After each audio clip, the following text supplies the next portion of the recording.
കൂട്ടുകാരെ, എല്ലാവർക്കും നിജൂസ് വേൾഡിൻ്റെ പുതിയൊരു വീഡിയോയിലേക്ക് സ്വാഗതം. എല്ലാവരും സുഖമായിട്ടിരിക്കുന്നെന്ന് വിശ്വസിക്കുന്നു. ഞങ്ങളിവിടെ സുഖമായിട്ടിരിക്കുകയാണ്. അപ്പോൾ എല്ലാവരും സന്തോഷത്തോടെയും ആരോഗ്യത്തോടെയും ഒക്കെ ഇരിക്കുക കേട്ടോ. ഈ രണ്ട് ചോദ്യങ്ങൾക്ക് നിങ്ങളുടെ ഉത്തരം യെസ് എന്നാണെങ്കിൽ നിങ്ങളുടെ ശരീരം അമ്മയാകാൻ വേണ്ടിയിട്ടും നിങ്ങളുടെ പുരുഷന്റെ ശരീരം ഒരു അച്ഛനാകാൻ വേണ്ടിയിട്ടും പ്രിപ്പയർ ആകുന്നു എന്നാണ് അതിനർത്ഥം കേട്ടോ. അപ്പോൾ ഈ രണ്ട് മാറ്റങ്ങളും നിങ്ങൾ കൃത്യമായിട്ട് മനസ്സിലാക്കണം. ഇതിലൊന്ന് നിങ്ങൾക്കുമാണ് ഉണ്ടാവുന്നത്, മറ്റേത് നിങ്ങളുടെ ഹസ്ബൻഡിനുമാണ് ഉണ്ടാവുന്നത് കേട്ടോ. അപ്പോൾ അതെന്തൊക്കെയാണെന്ന് നമുക്ക് നോക്കാം. വീഡിയോ നമുക്ക് സ്റ്റാർട്ട് ചെയ്യാം. ഹെൽത്തി ആയിട്ടുള്ള ഒരു പ്രഗ്നൻസി നമുക്ക് കിട്ടണമെങ്കിൽ സ്ത്രീ ശരീരവും പുരുഷന്റെ ആ ഒരു ശരീരവും കൃത്യമായിട്ട് തന്നെ ഓരോ പ്രവർത്തനങ്ങളിലും വർക്ക് ചെയ്യേണ്ടതായിട്ടിരിക്കുന്നു. പുരുഷന്റെ ശരീരത്തിലും സ്ത്രീ ശരീരത്തിലും എന്തെങ്കിലും അപാകതകൾ ഉണ്ടെങ്കിൽ, എന്തെങ്കിലും ഹോർമോണൽ ഇംബാലൻസസ് ഉണ്ടെങ്കിൽ അത് പ്രഗ്നൻസി നീണ്ടുപോകുന്നതിന് കാരണമാകുന്നു. അണ്ടവും ബീജവും കൃത്യമായിട്ട് ഫോം ചെയ്ത് അത് കൃത്യമായിട്ട് ഫെർട്ടിലൈസേഷൻ നടക്കുമ്പോഴാണ് നമുക്ക് പ്രഗ്നൻസി ആകുന്നത്. നാച്ചുറലി നമ്മൾ ഏതെങ്കിലും ഒരു മെഡിക്കേഷൻസ് ഒക്കെ എടുത്തിട്ട് അണ്ടം വളരാനോ അല്ലെങ്കിൽ സെമൻ അനാലിസിസ് ഒക്കെ ചെയ്ത് കഴിയുമ്പോഴേക്കും എന്തെങ്കിലും ക്വാളിറ്റി കുറവുണ്ടെങ്കിൽ എന്തെങ്കിലും മെഡിസിൻസ് ഒക്കെ കഴിച്ച് മാത്രം നമ്മൾ ഇരിക്കുന്ന സമയത്ത് ചിലപ്പോൾ എളുപ്പത്തിലൂടെ പ്രഗ്നൻസി കിട്ടിക്കൊള്ളണമെന്നില്ല. അല്ലെങ്കിൽ ഇൻ കേസ് വരുന്ന പ്രഗ്നൻസിക്ക് മറ്റുള്ള ഏതെങ്കിലും ബുദ്ധിമുട്ടുണ്ടാകും. കുഞ്ഞിനൊന്നില്ലെങ്കിൽ ഗ്രോത്ത് കുറഞ്ഞു പോകും, അല്ലെങ്കിൽ എന്തെങ്കിലും അബ്നോർമാലിറ്റീസ് കുഞ്ഞിനുണ്ടാകും, ഹാർട്ട് ബീറ്റ് നിന്ന് പോകും. അങ്ങനെയുള്ള ബുദ്ധിമുട്ടുകളൊക്കെ ഉണ്ടാവാനായിട്ട് ചാൻസ് ഉണ്ട്.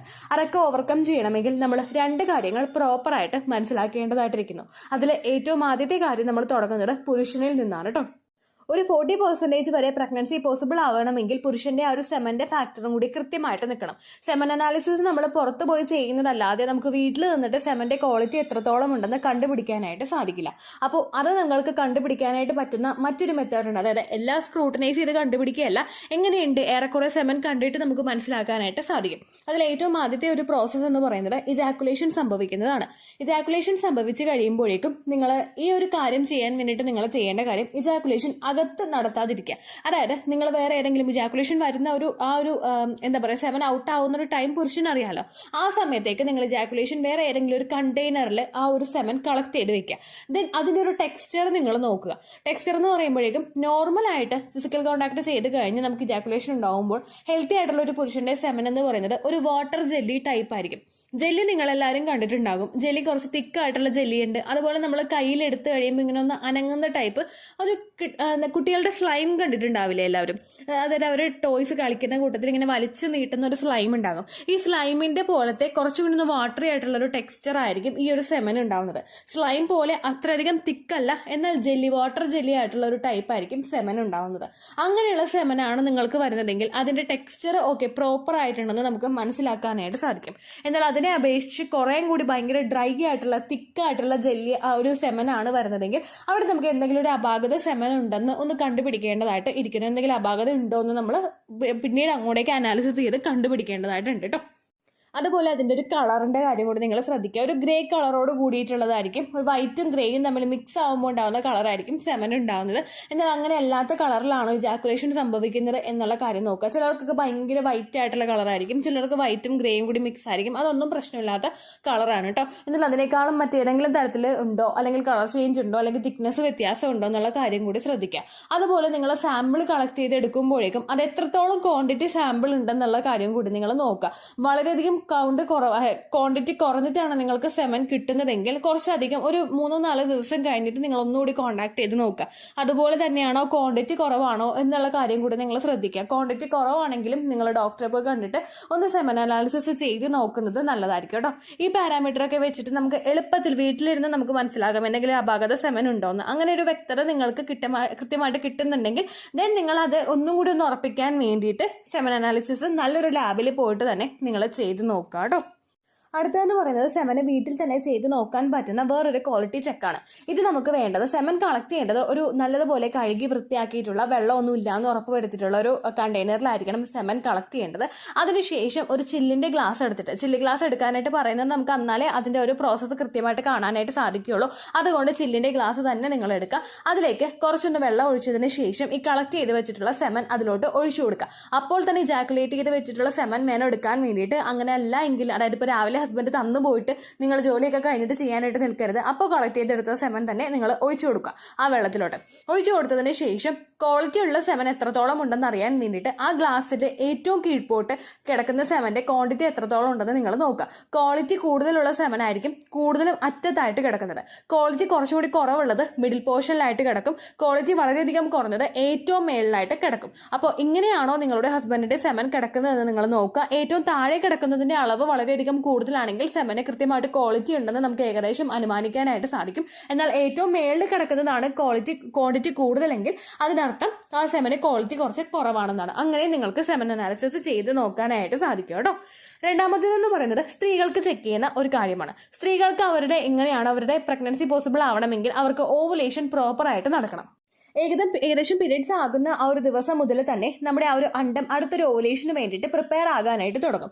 ആ സമയം മുതൽ തന്നെ വളരാൻ തുടങ്ങുന്നത് കൊണ്ട് ഫോളിക്കുലാർ ഫേസിന്റെ ആ ഒരു എൻഡ് എത്തുമ്പോഴേക്ക് നമുക്ക് ഒരുപാട് വ്യത്യാസങ്ങൾ ശരീരത്തിലെ ഓവുലേഷൻ്റെതായിട്ട് കാണാനായിട്ട് സാധിക്കും. ചില ആളുകൾ ഓവുലേഷൻ ഡേറ്റ് കാൽക്കുലേറ്റ് ചെയ്ത് വെക്കുന്നത് അവരുടെ മെൻസ്ട്രൽ സൈക്കിളിന്റെ ലെങ്ത് വെച്ചിട്ട് മാത്രമാണ്. ഒരിക്കലും മെൻസ്ട്രൽ സൈക്കിളിന്റെ ലെങ്ത് വെച്ചിട്ട് ഈ ദിവസം തന്നെ ഓവുലേഷൻ നടക്കുമെന്ന് നമുക്ക് പ്രോപ്പറായിട്ട് കണ്ണടച്ച് അങ്ങോട്ട് വിശ്വസിക്കാനായിട്ട് സാധിക്കില്ല. നേരെ മറിച്ച് നമ്മൾ ചെയ്യേണ്ടത് ഈ ഓവുലേഷൻ ഡേറ്റ് നമ്മൾ പറയുന്ന അല്ലെങ്കിൽ കണ്ടുപിടിക്കുന്ന ദിവസങ്ങളിൽ ശരീരത്തിൽ എന്തെങ്കിലും ഒരു മാറ്റമെങ്കിലും വിസിബിൾ ആകുന്നുണ്ടോ എന്ന് നോക്കുക. ഓവുലേഷൻ്റെതായിട്ട് പറയത്തക്ക ഒരുപാട് ലക്ഷണങ്ങൾ നമുക്കുണ്ട്. തുടർച്ചയായിട്ട് ഞാൻ ഓവുലേഷന്റെ സിംറ്റംസിനെ പറ്റിയിട്ട് വീഡിയോസ് ചെയ്യുന്നുണ്ട്. കണ്ടിട്ടില്ലെങ്കിൽ നിങ്ങൾ ഓവുലേഷൻ സിംറ്റംസ് ദിജോസ് വേൾഡ് എന്ന് ടൈപ്പ് ചെയ്താൽ മതിയായിരിക്കും. കൂടുതലായിട്ട് നമ്മൾ പറഞ്ഞു വരുമ്പോഴേക്കും വീഡിയോയുടെ ലെങ്ത് കുറച്ചങ്ങോട്ട് കൂടും. പലർക്കും ഇൻട്രസ്റ്റ് ഉണ്ടാവില്ല. അതുകൊണ്ട് ഓവുലേഷൻ്റെതായിട്ടുള്ള ഏതെങ്കിലും ഒരു ലക്ഷണമെങ്കിലും നിങ്ങൾക്ക് ശരീരത്തിൽ കാണുന്നുണ്ടോ എന്ന് നോക്കുക. ഒരുപാട് പേര് ഓവുലേഷൻ ഡിറ്റർമൈൻ ചെയ്യുന്നത് എഗ് വൈറ്റ് ടെക്സ്ചറിലുള്ള ഡിസ്ചാർജ് വെച്ചിട്ടാണ്. പച്ചമുട്ടയുടെ വെള്ള പോലെയുള്ള ഡിസ്ചാർജ് ആയിരിക്കും ഓവുലേഷൻ നടക്കുന്ന സമയത്ത് ഏറ്റവും കൂടുതൽ ഉണ്ടാവുന്നത്. സെമനകത്തേക്ക് കടന്നു പോകുന്നതിന് വേണ്ടിയിട്ട് നല്ലൊരു എൻവയോൺമെന്റ് ഉണ്ടാക്കി എടുക്കുന്നതിനും ആ കോണ്ടാക്ട് ചെയ്യുന്ന സമയത്ത് ലൂബ്രിക്കേഷൻ നല്ലതുപോലെ കിട്ടാനും ഒക്കെ വേണ്ടിയിട്ട് സഹായിക്കുന്നതാണ് ഈ സെർവിക്കൽ മ്യൂക്കസ് എന്ന് പറയുന്നത്. ഈ ഡിസ്ചാർജ് നിങ്ങൾക്ക് വരുന്നുണ്ടോ എന്ന് നോക്കുക. ഈ ഓവുലേഷൻ്റെതായിട്ടുള്ള യാതൊരു തരത്തിലുള്ള ലക്ഷണവും നിങ്ങൾക്ക് കാണുന്നില്ലെങ്കിൽ അടുത്തതായിട്ട് നിങ്ങൾ ചെയ്യേണ്ടത് ഓവുലേഷൻ ടെസ്റ്റ് കിറ്റ് ഉപയോഗിച്ച് ടെസ്റ്റ് ചെയ്ത് നോക്കുകയാണ്. ഓവുലേഷൻ ടെസ്റ്റ് കിറ്റ് നമുക്ക് ഓൺലൈനിൽ ഒരുപാട് അവൈലബിൾ ആണ്. ഫ്ലിപ്കാർട്ടിലാണെങ്കിലും ആമസോണിലാണെങ്കിലും മെഡിക്കൽ സ്റ്റോറുകളിലാണെങ്കിലും സൂപ്പർ മാർക്കറ്റുകളിലൊക്കെ ആണെങ്കിലും പലർക്കും ഓവുലേഷൻ ടെസ്റ്റ് കിറ്റ് കിട്ടാനായിട്ട് സാധിക്കും. ഓവുലേഷൻ ടെസ്റ്റ് കിറ്റ് നിങ്ങൾ മേടിച്ച് വെച്ചിട്ട് എപ്പോഴാണോ നിങ്ങൾക്ക് ഓവുലേഷൻ ഡേറ്റ് വരുന്നത്, അതായത് ഫോർ എക്സാമ്പിൾ 28 ഡേയ്സ് ആണ് നിങ്ങളുടെ മെൻസ്ട്രൽ സൈക്കിളിന്റെ ലെങ്ത് വരുന്നതെങ്കിൽ ഇതിൽ 28 നമ്മുടെ ചാനലിൽ ഓവുലേഷൻ ഡേറ്റ് കണ്ടുപിടിക്കുന്നത് ഒരു 14 എന്ന് പറയുന്ന ഒരു ഡിഫോൾട്ട് ആയിട്ടുള്ള ഒരു സംഖ്യ പറഞ്ഞിട്ടുണ്ട്. അതായത് നമുക്ക് ഏകദേശം ഒരു ലെങ്ത് വരുന്നത് 14 വെച്ചിട്ടാണ്. എഗ് വളരാനും അതുപോലെ പൊട്ടാനും ഒക്കെ വേണ്ടിയിട്ടുള്ള ഒരു ലെങ്ത് നമ്മൾ കാൽക്കുലേറ്റ് ചെയ്യുന്നത് 14 വെച്ചിട്ടാണ്. ഈ 14 അല്ലെങ്കിൽ 14 എന്ന് പറയുന്നത് ഡിഫോൾട്ട് ആയിട്ടുള്ള ഒരു സംഖ്യയാണ്. ഡിഫോൾട്ട് എന്ന് പറയുന്നത് മാറ്റമില്ലാത്തൊരു സംഖ്യ. നിങ്ങളുടെ മെൻസ്ട്രൽ സൈക്കിളിന്റെ ലെങ്ത് വരുന്നത് ആദ്യത്തെ മാസത്തെ ബ്ലീഡിങ്ങും അടുത്ത മാസം ബ്ലീഡിംഗ് ആകുന്നതും തമ്മിലുള്ള ഒരു ലെങ്ത് വരുന്നത് 28 ദിവസമാണെങ്കിൽ 28ൽ നിന്ന് നിങ്ങൾ 14 കുറയ്ക്കുക. 14 മാറ്റമില്ലാത്തൊരു സംഖ്യയാണ്. 14 കുറച്ച് കഴിയുമ്പോൾ നമുക്ക് 14 എന്നുള്ളൊരു ആൻസർ തന്നെ കിട്ടും. അപ്പോൾ നിങ്ങൾ ഓവുലേഷൻ ടെസ്റ്റ് കിറ്റ് യൂസ് ചെയ്ത് തുടങ്ങേണ്ടത് ഒരു 11ാമത്തെ ദിവസം മുതലായിരിക്കണം. ഈ സമയങ്ങളിൽ നിങ്ങൾ ഓവുലേഷൻ ടെസ്റ്റ് കിറ്റിട്ട് 10 മണിക്ക് ശേഷമുള്ള ഒരു സമയത്ത് യൂറിൻ സാമ്പിൾ കളക്ട് ചെയ്തിട്ട് നിങ്ങൾ ടെസ്റ്റ് ചെയ്യുന്ന സമയത്ത് ഏകദേശം ഒരു ഫെയിൻഡ് ലൈൻ നിങ്ങൾക്ക് കിട്ടും. അതായത് മങ്ങിയ ലൈൻ, പ്രഗ്നൻസി ടെസ്റ്റ് ചെയ്യുമ്പോൾ നമുക്ക് കിട്ടുന്നില്ലേ, അതുപോലുള്ള ഒരു മങ്ങിയ ലൈൻ നമുക്ക് കിട്ടും. അതിനുശേഷം നിങ്ങൾ എഗെയിൻ അടുത്ത ദിവസം നിങ്ങൾ ടെസ്റ്റ് ചെയ്യുകയാണെങ്കിൽ ആ ലൈൻ കുറേയും കൂടി ഒന്ന് ഡാർക്ക് ആവാനായിട്ട് തുടങ്ങും. ഏകദേശം നിങ്ങൾക്ക് എക്സാക്ട് ഓവുലേഷൻ അടുപ്പിച്ച് വരുന്ന 13-14 ദിവസങ്ങളിൽ ആ ലൈൻ നേരത്തെ ഉണ്ടായിരുന്നതിനേക്കാളും ഒരുപാട് ഡാർക്കൺ ആകാനായിട്ട് തുടങ്ങും. അതിനർത്ഥം നമുക്ക് ഓവുലേഷൻ നടക്കുന്നുണ്ടെന്നാണ്. എഗെയിൻ നിങ്ങളൊരു 16th ഡേ ഒന്ന് കൺഫേം ചെയ്യാനായിട്ട് ടെസ്റ്റ് ചെയ്യുകയാണെങ്കിൽ നിങ്ങൾക്ക് 1 ലൈൻ മാത്രമേ കിട്ടുള്ളൂ. കാരണം നമുക്ക് അവിടെ ഓവുലേഷൻ കഴിഞ്ഞിട്ടുണ്ടാകും, LH ഹോർമോണിന്റെ സർജൻ നമുക്ക് അവിടെ അവസാനിച്ചിട്ടുണ്ടാകും. ഇങ്ങനെയാണ് നമ്മൾ ഓവുലേഷൻ ടെസ്റ്റ് കിറ്റ് യൂസ് ചെയ്യുന്നത്. ഇത് കൂടുതലായിട്ട് അറിയാൻ വേണ്ടിയിട്ട് ദിജോസ് വേൾഡ് ഓവുലേഷൻ ടെസ്റ്റ് കിറ്റ് എന്ന് നിങ്ങൾ ടൈപ്പ് ചെയ്ത് കഴിഞ്ഞാൽ അതിന്റെ കംപ്ലീറ്റ് ആയിട്ട് എക്സ്പ്ലെയിൻ ചെയ്തിട്ടുള്ള വീഡിയോ ഉണ്ട്. നിങ്ങൾക്കത് കണ്ടു നോക്കാവുന്നതാണ്. ഏകദേശം എക്സാക്ട് ഓവുലേഷൻ ഡേറ്റിനേക്കാളും 2-3 ദിവസം മുൻപ് മുതൽ തന്നെ നിങ്ങൾ ഓവുലേഷൻ ടെസ്റ്റ് കിറ്റ് യൂസ് ചെയ്ത് നോക്കുക. എന്നിട്ടും നിങ്ങൾക്ക് കൃത്യം റിസൾട്ട് കിട്ടുന്നില്ലെങ്കിൽ, അല്ലെങ്കിൽ ഓൾവേസ് നിങ്ങൾ ടെസ്റ്റ് ചെയ്ത് നോക്കിയിട്ട് പോസിറ്റീവോ ഫെയിൻഡ് ലൈനോ മാത്രമാണ് കിട്ടിക്കൊണ്ടിരിക്കുന്നതെങ്കിൽ, എല്ലാ ദിവസവും ചെയ്യുമ്പോൾ അങ്ങനെയാണ് കിട്ടുന്നതെങ്കിൽ ചിലപ്പോൾ നിങ്ങൾക്ക് PCOD ഉണ്ടാവാനായിട്ടും ചാൻസ് ഉണ്ട്. അതുകൊണ്ട് ഇതൊക്കെ ചെയ്തിട്ടും നിങ്ങൾക്ക് ആ ഒരു റിസൾട്ട് പ്രോപ്പർ അല്ലെങ്കിൽ നിങ്ങൾ ഡോക്ടറെ കണ്ടിട്ട് ഫോളിക്കുലാർ സ്റ്റഡി നടക്കുക.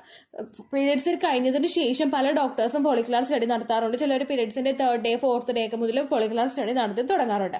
അണ്ടം വളരുന്നുണ്ടോ, അതെങ്ങനെയാണ് ഗ്രോത്ത് വരുന്നത്, അത് നാച്ചുറലി പൊട്ടാനായിട്ടുള്ള കേപ്പബിലിറ്റി അതിനുണ്ടോ, ഇതൊക്കെ അറിയാൻ വേണ്ടിയിട്ട് ഫോളിക്കുലാർ സ്റ്റഡി നടത്തുന്നത് നിങ്ങളെ സഹായിക്കുന്നു.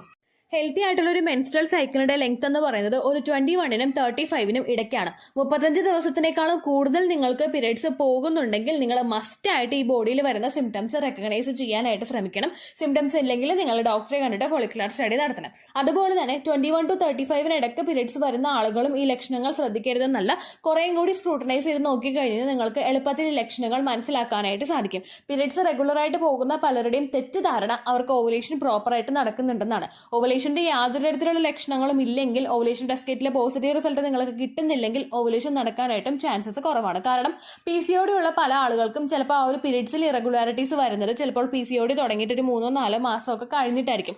അപ്പോഴേക്കും നമുക്ക് അവിടെ അണ്ടം കൃത്യമായിട്ട് വളരുന്നുണ്ടാവില്ല. അത് നിങ്ങൾ മനസ്സിലാക്കാനായിട്ട് ശ്രദ്ധിക്കുക കേട്ടോ. അങ്ങനെ ഈ 2 ടെസ്റ്റുകൾ നിങ്ങൾ പ്രോപ്പറായിട്ട് ചെയ്യുന്നുണ്ടെങ്കിൽ ഉറപ്പായിട്ടും നിങ്ങളുടെ ശരീരം പ്രഗ്നന്റ് ആകാനായിട്ട് തയ്യാറാകുന്നില്ലേ എന്ന് നമുക്ക് മനസ്സിലാക്കാനായിട്ട് സാധിക്കും കേട്ടോ.